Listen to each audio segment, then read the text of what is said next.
off, I just want to say thank you to Calgarians for their incredible patience with us. This is an incredibly frustrating situation for us to be in, not just twice, but let alone once as a city. I want to say thank you to the amazing first responders who immediately were on scene attending, doing life-saving rescues, but more than anything else to the frontline crews who have been digging in the trenches 24/7. We've been putting out regular photo and video updates. The repairs are ongoing, but in the short term, we really have to rally together as a community. Our water use is at an unsustainable level, and we're potentially soon entering into loss of life territory where potentially we may not have enough water to be able to supply the needed water pressure to our fire hydrants. So it's really important for us to continue to support each other, to take those needed measures to be able to keep, say, our showers to 3 minutes or less, only run laundry and dishes when full, delay needed flushing toilets. All of these very small actions by more than 500,000 households will add up for a big difference so that we can actually solve this problem once and for all. Yeah, and that is in the here and now. So what does adapting to a new normal mean for Calgarians? What do you see the next couple of years looking like as this feeder main is replaced? So when I spoke to Calgarians earlier this week, I really wanted to be transparent and clear in terms of this new reality that we're facing.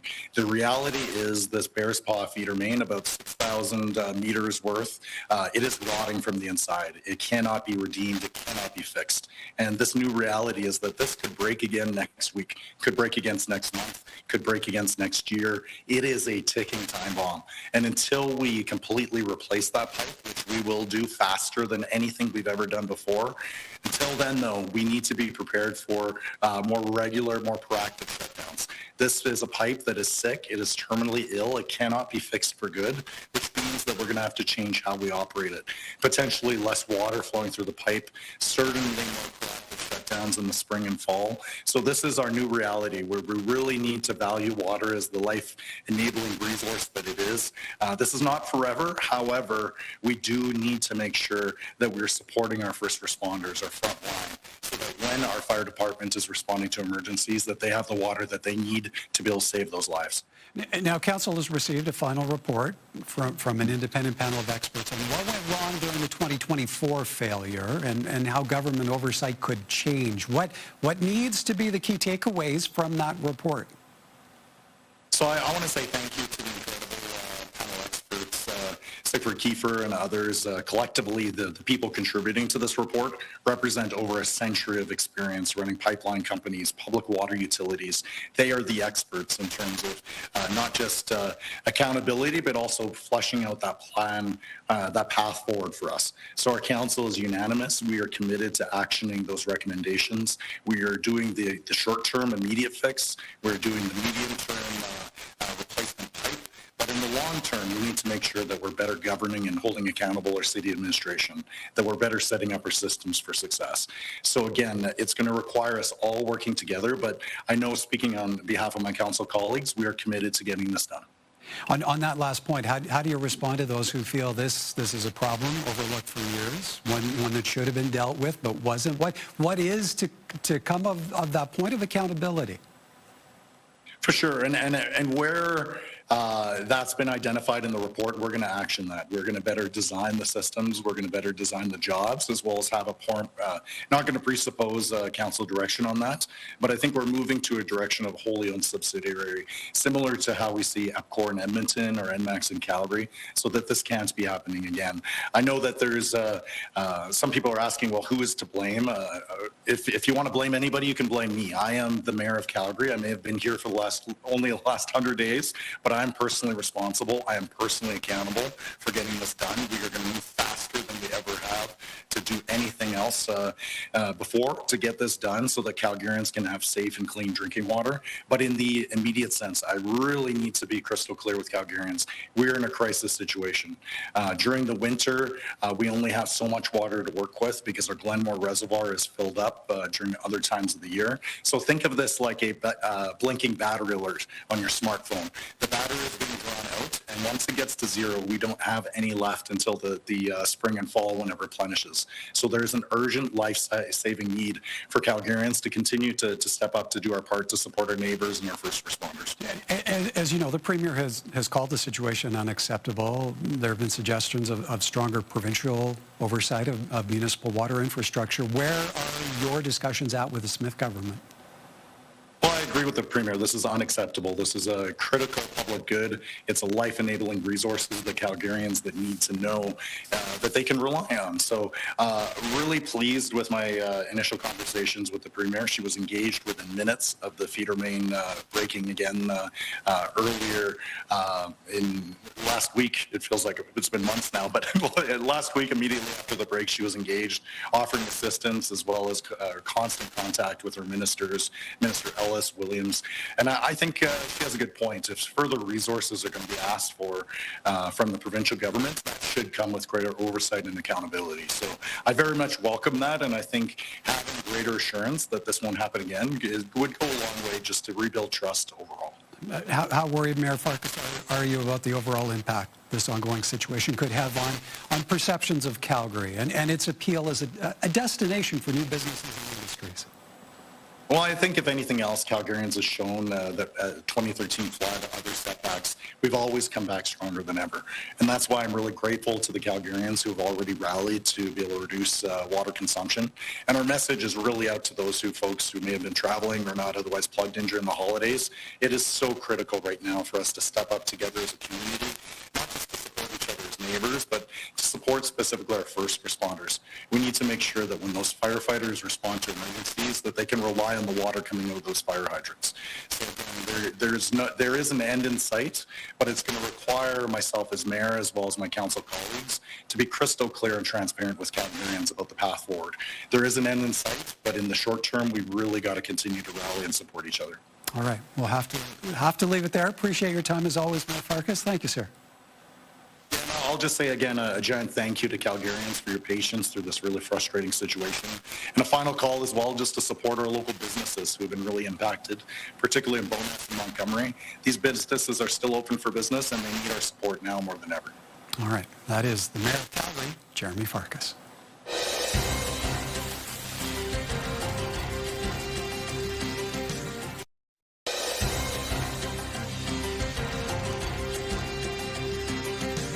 From Calgary's latest water main crisis to the Alberta government's new window on efforts to attract investment for another pipeline to the BC coast. Time now for tonight's politics panel. And joining us this evening, Donna Kennedy-Glantz, former MLA and cabinet minister, now a columnist with the National Post, and Laura Knoop, former journalist and broadcast news educator. Good evening to you both. And let's begin with reaction to the latest rupture of a key water main in Calgary.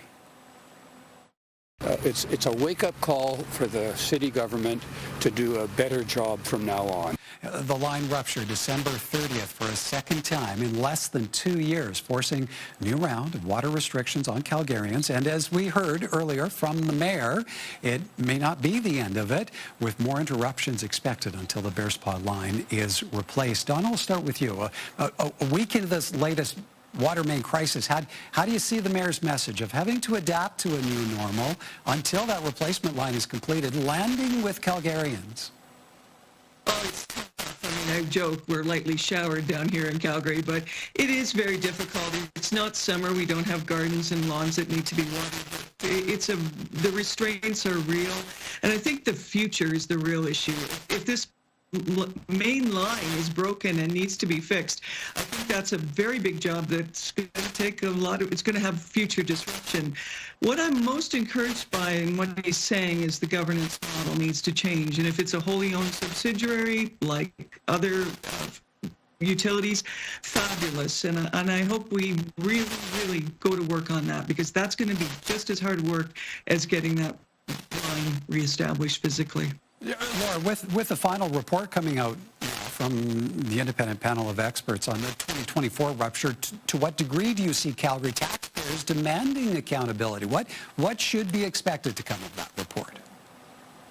I think that Calgarians have had it. It was bad enough the first time, to have it come up again. I did a little bit of research. You know, we did have a water main break in 2004.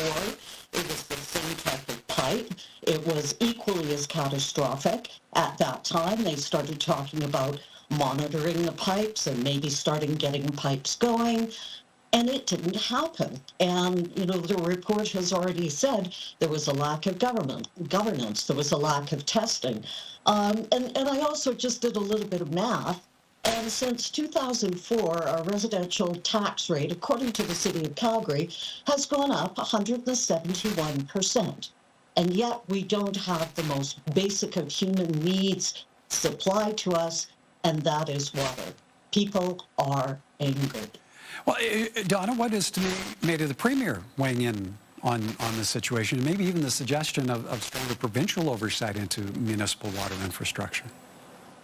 Well, the question of who's accountable is getting very partisan, and I certainly think the fact that Nenshi was the mayor here and now is the leader of the NDP has something to do with all of the comments that are being made. And I think that's a fair comment, but most of us are looking going forward and saying, you know, how do we make sure this doesn't happen again? In this country, we keep talking about nation building, and I think right now we're all looking at how do we build this province? How do we make it and sustain it as an attractive place to come? As you asked the mayor, is this going to, you know, put a black mark on Calgary as a destination for people? And I think how we respond to this, no more nitpicking, no more, you know, partisanship overboard. Just, we need to fix this. We need to fix it now. We need to demonstrate that we're managing this properly. I think that's the message that people will be looking for in Calgary and outside Calgary, the people who are watching this. Well, Laura, quite the eye-opening start for Jeromy Farkas as the new mayor of Calgary. What do you make of how he's navigating the situation? I think he is doing really well. I mean, we all expected that, you know, the first thing and most important thing to this council was going to be the rezoning issue. Life has a way of changing plans. One thing that I find really encouraging when it comes to that, and goes back to what Donna just said, is the fact that he is talking about working closely with the provincial government. And that hasn't always been the case with Calgary and the Alberta government. And so the fact that instead of, you know, just making it partisan, he's saying, you know, I am taking the blame, I am taking accountability, let's get this done, let's get it done right. I really, really like his messaging on it, and I'm very encouraged by the fact that he is already working with the Alberta government as opposed to against that government. And Donna, how do you see the handling of this latest water crisis defending Calgarians' perceptions of this brand new city council, the mayor included? Oh, I think they're in the trenches. He said he wasn't in the trenches literally, but figuratively, they are in the trenches, and I think they're actually responding to the mandates that Albertans Calgarians put in front of them. I think it's a beautiful response to a terrible issue, but I'm really, really encouraged by what I see, and I'm not alone. I talk to others, and I hear the same message. All right. Time for us to take a bit of a break. But when we come back, the province launches a website on its pipeline push as BC's Premier offers up a new suggestion. More from our panel in a moment.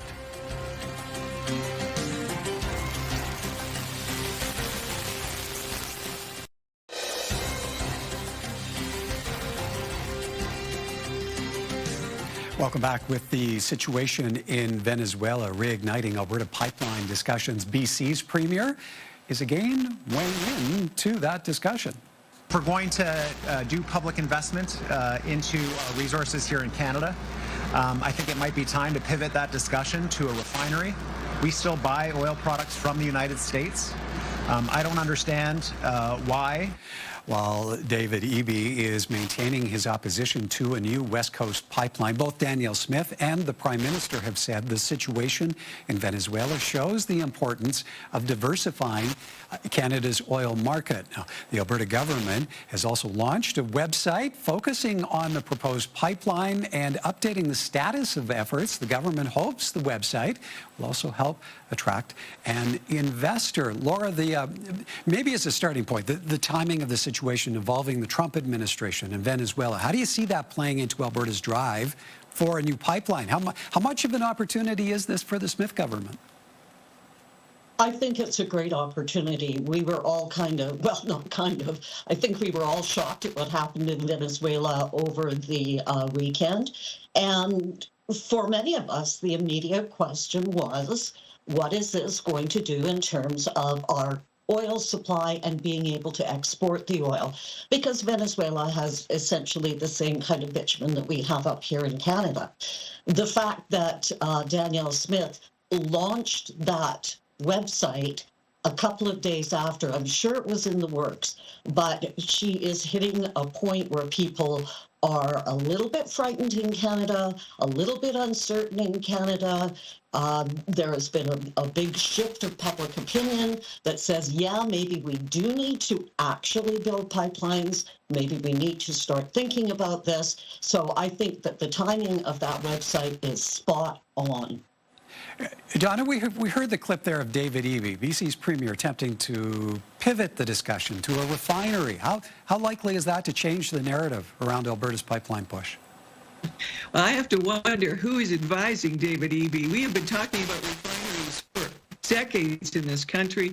When I was a politician, the Northwest Upgrader was approved and went into action. That was a very difficult project to manage.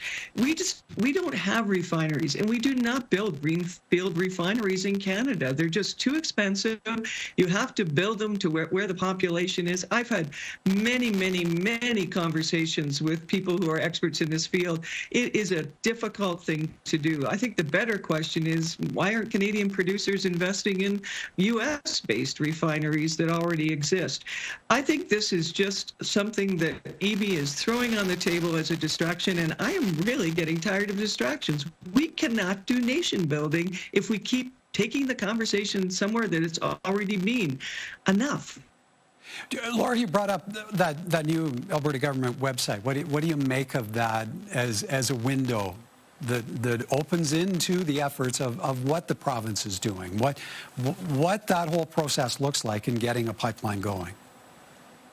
It's a nicely laid out website, and I like the idea that it's sort of one of the things it talks about is like, this is the myth, this is the reality. It talks about Indigenous voices. It talks about aligning with Canada's interests. The one thing that concerns me is that you often see on social media, like when they finished off Trans Mountain, it was referred to as Alberta's pipeline.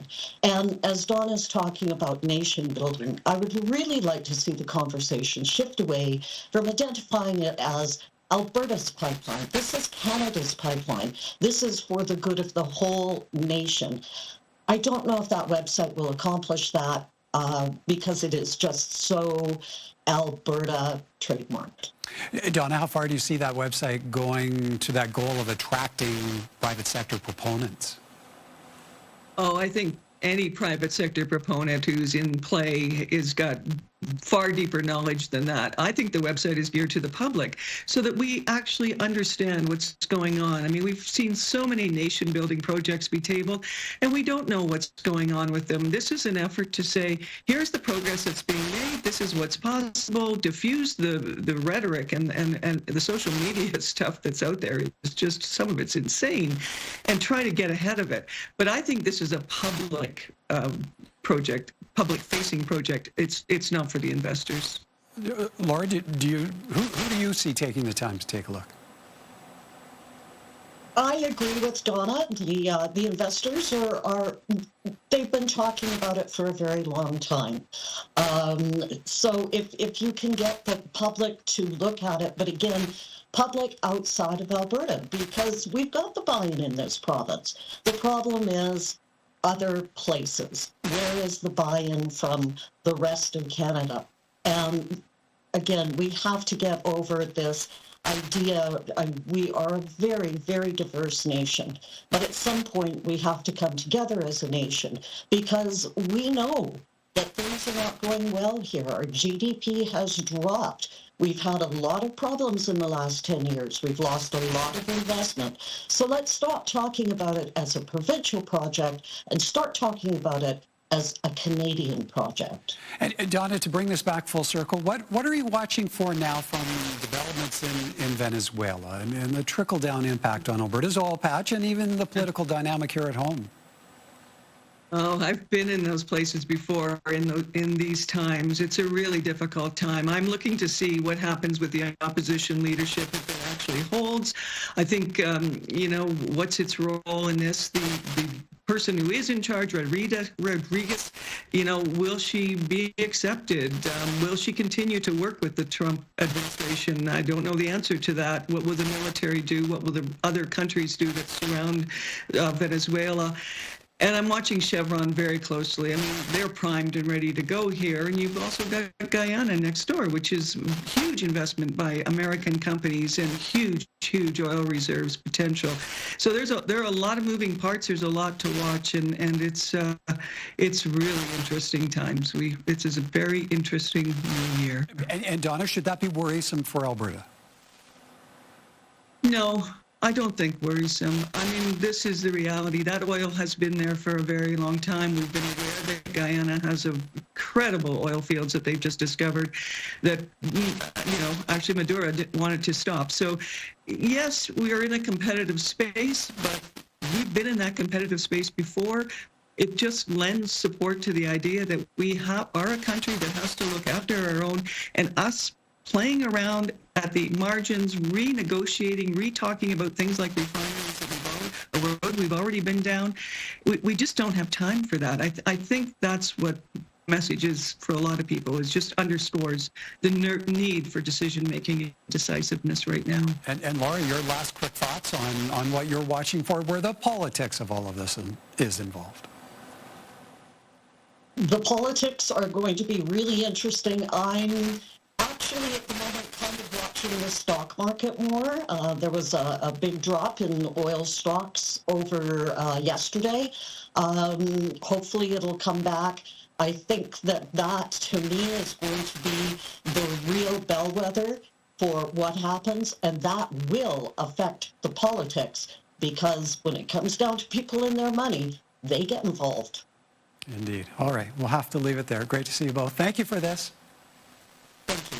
Happy New Year.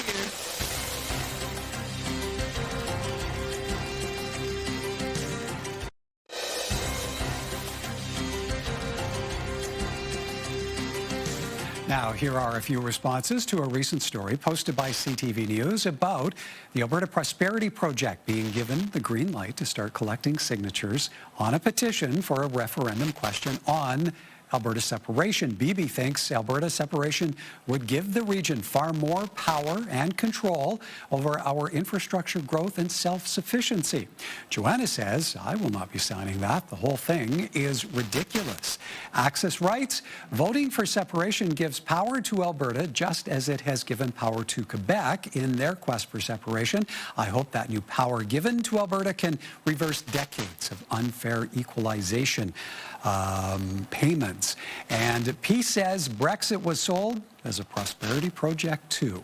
Have your say. Email us anytime at comments@albertaprimetime.com. Now, coming up tomorrow, with efforts seeking a referendum on separation being cleared to begin collecting petition signatures, we will hear from the head of the Alberta Prosperity Project. That is on Thursday. Until then, have a great evening, everyone, from all of us at Alberta Primetime. Thank you for watching, and join us again next time.